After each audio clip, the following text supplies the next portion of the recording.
ஒளியில்லா உலகத்தில் இசையாக நீயே மாறி காற்றில் வீசினாய், காதில் பேசினாய்.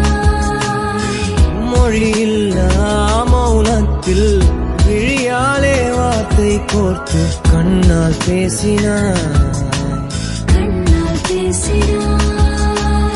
100 ஆண்டு உன்